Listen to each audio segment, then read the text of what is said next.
But one of the things that we talked about is whether or not this DC, how much it's going to be impacted. And there's been so many. I'm sure you guys have seen the reports now coming in about how Zack Snyder plays into this, and if he plays into this at all, where who's going to be in charge of DC, if it gets sold, when it gets sold. Well, one of the things I thought was very interesting was the story that was sent today about lanterns, because I thought, to me, they were like, okay, look, Supergirl, we know it's coming out. That's coming out first. Then we're going to have lanterns coming out.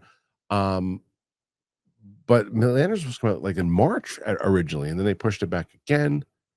So now we have some new news with that in general. So let's take. This is the story. Hold on, I got Chris out of there. I don't know how Luke does this. There we go, just like that. All right, let's check out this story. And so, Lanterns HBO Max officially delayed, and there's also an update on the Penguins season 2 as well. So here is said story. And despite a recent report to the contrary, Lanterns has indeed been hit with a significant delay, though it hasn't been pushed quite as far into next year as the previous rumor claimed. Last month, it was reported that Lanterns may not premiere until after Supergirl hits theaters, likely during the second half of 2026 at the earliest. That was contradicted by an official update from Warner Brothers Discovery, who said the show would actually debut in early 2026, just a couple of weeks ago. Now, HBO's Casey Bliss has confirmed that Lanterns is eyeing an end of summer 2026 debut. An exact premiere date has yet to be announced. We now know why only a single official image for this series has been released so far. We also have an update on a potential second season of The Penguin, although it doesn't sound like an official announcement is imminent. Boys did confirm that there's interest in continuing the show, however. We are talking to the DC team about what a second season of The Penguin could look like. Chris Mundy had the following to say about Lanterns in a recent interview. Our show is in a lot of ways about replacement. What should someone step aside, and when is it time for the next person to take the reins? That push and pull between the two characters is important. Okay, that's the majority of it. So I guess the question kind of lies here. Chris, start with you. We'll kind of dive deep into the Warner Brothers sale and all that, but is this relevant to that at all, or it's just okay? Look, we said it was going to come out early. Then we said it was going to come out late, and then we kind of really said no, it is going to come out early, but it's coming out at the end of summer. Does it relate at all, or is it just the plan on how they're going to make it? Well, it could. That's the frustrating thing, is it could relate to this. So there's several different things that could be happening here. It could simply be we are taking some more time to make this a really lovely finished product in post.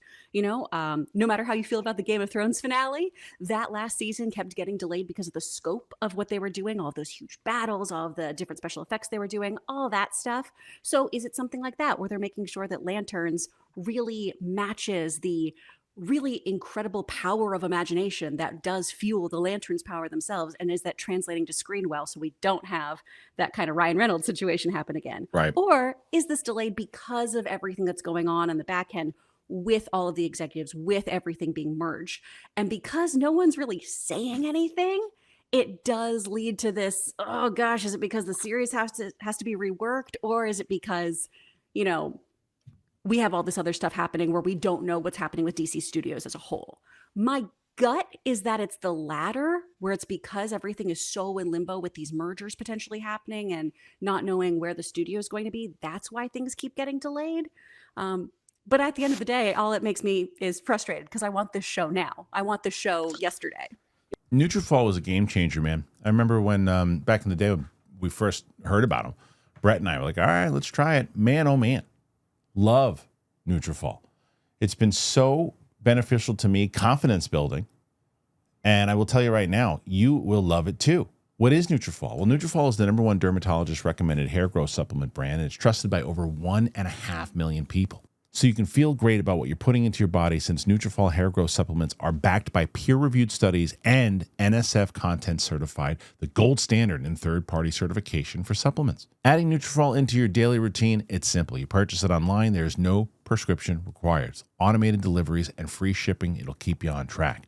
Plus, with the Nutrafol subscription, you can save up to 20%, and you'll have access to free one-on-one doctor consults to support you on your hair growth journey, and a Headspace meditation membership. It's included. So if you want to see thicker, stronger, faster growing hair with less shedding in just 3 to 6 months, use Nutrafol. For limited time, Nutrafol is offering our listeners $10 off your first month subscription and a free shipping when you go to Nutrafol.com. You got to enter that promo code Kristian.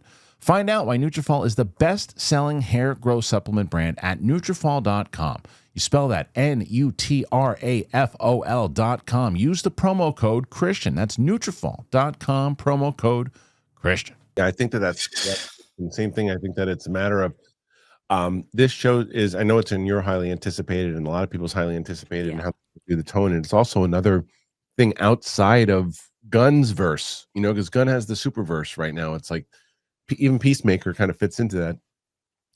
It is part of the Gunverse more so. And this seems more like a DC project that it's going to prove itself outside of the James Gunn hold. So I think it's important.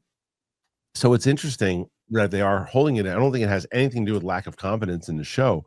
I think it's very much so what Kris is talking about, where it's like, okay, we have this, and it's another piece that whoever gets a hold of this thing eventually, this is when we want to release it. But I don't know. How do you feel about it? This feels like both an issue of the sale and probably whatever said reworking. I won't lie. The minute the sale kind of took center stage, I got really worried. DC had already kind of left a bad taste in everybody's mouth in the way that the DCEU kind of went and ended, and then it's been really sloppy about, well, the Batman still exists, but we're not getting rid of the Batman, and then you have the Penguin, which was great, and so that kind of weird back and forth. We're doing the Brave and the Bold, we're not. What this is feeling like right now, and now I'm starting to get nervous, genuinely, is it feels like that chaos we thought we had left behind as we started the DCU is right back again. It feels like the studio is, because it's in the trouble that it's been in across the board, has just brought all of its woes back forward because they hadn't fully decided what they were going to do. And if they'd always planned on doing the sale, then maybe some of this needed to go on the back burner. But my guess is, if you're trying to sell a studio like this is one of your biggest IPs. You needed it to be healthy in order to pull that off. So I don't love this at all. This feels bad. I understand your logic, but I actually disagree with you. I think that the whole reason that they're able to get the kind of prices that they've had right now is because they've been building up all their properties, and I think the plan was always to sell. That's what Zoloff wanted to do from the second he bought it. Was that he's planning to sell it and get his properties up. And once, what they did with all those movies, Sinners and Minecraft and everything, what they did there, they're like, okay, we're in good shape here. And then Superman still, from the most recent report, if it made 150 million, made 150 million. DC is in a pretty good shape. The Batman is moving forward. People are excited about that one. So the DC brand is actually in pretty good shape at the moment. I don't disagree that it puts it at limbo because we don't know what they're going to do with it. And that will go into a deeper conversation later about whatever you believe, whether you believe that the Saudis want to come in and they want to restore the Snyderverse, or if Ellison wants to continue with Gunn, but he wants to keep him on a leash, or Ellison wants Gunn to continue what he's doing, make money, or they're going to get rid of him outright. There's just you're not wrong. It's in limbo. So that's also to be said about any business that is bought. All the employees are always like, well, where do I go? What happens to me next? And it's either you're going to have a position here or you're going to be working somewhere else. And we're not even putting the Netflix aspect of this, because from where Netflix was looking like they were just kind of like beefing up the price, now certain people say, no, they're serious. They really want to take a shot at this thing. So we'll get into that. But as far as the overall lanterns coming out, I think, Kris, that what this does, though, by putting it after Supergirl, that sale, what's his face, Zoloff, said that he's gonna they're hoping to get that thing sold by done final contract by March, because they're gonna have to go through all the legal stuff after they take the bid and everything too, and make sure there's the standard and practices and all that stuff.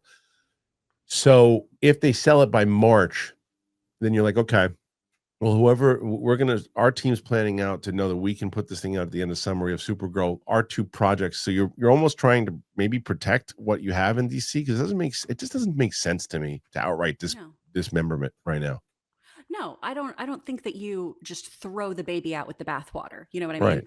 Especially because it is so in its early stages and has had success. Obviously, people felt a way about the Peacemaker finale. Superman didn't perform internationally as well as people hoped, but we're just starting.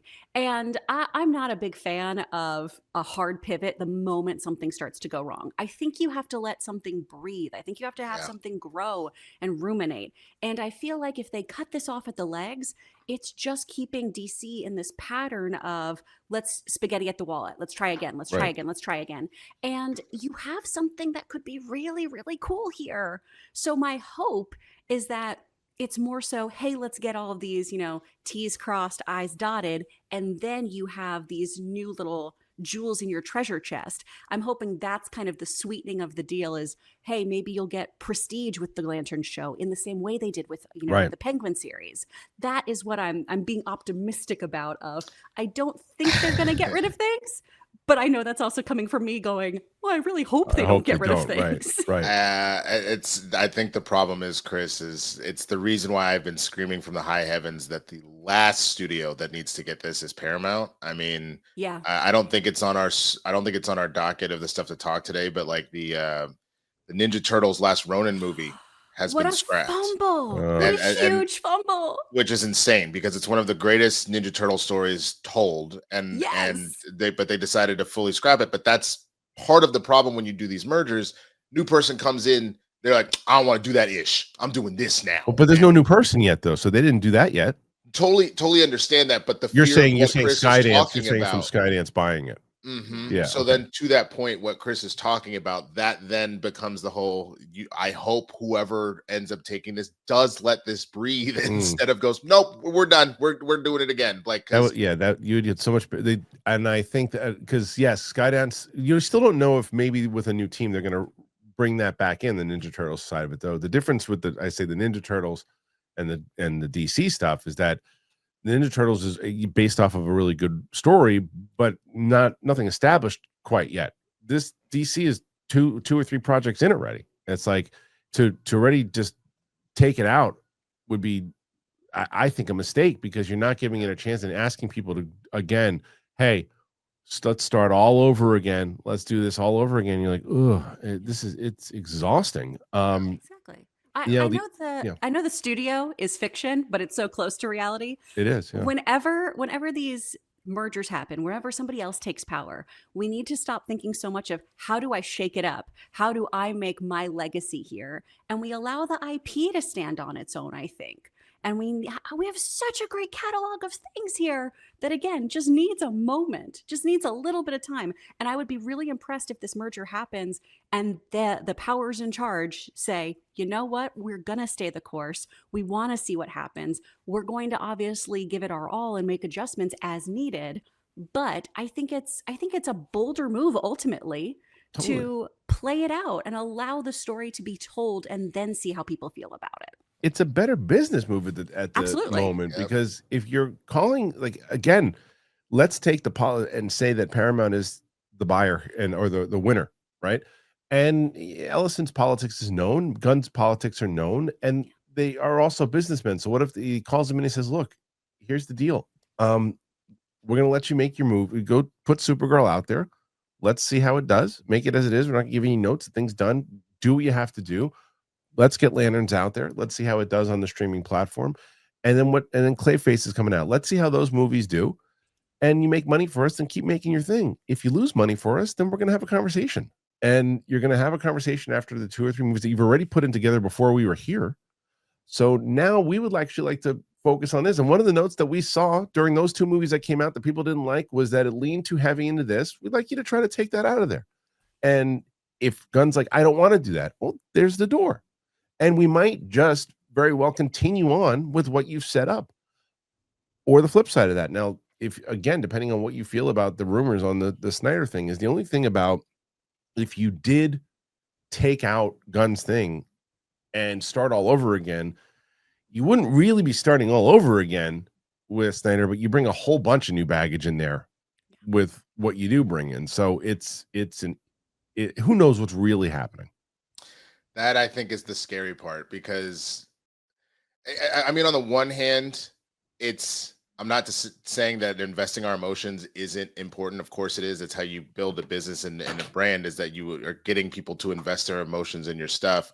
I mean, at least for us on that end, it's not like we're all personally putting in a whole bunch of money that we feel like people are just toying with our wallets. But it's still not great. It's not great to feel like you're excited about something only for it to be, pulled away from you, like Charlie Brown and the football all over again. So right. I mean, think about the Great people. analogy.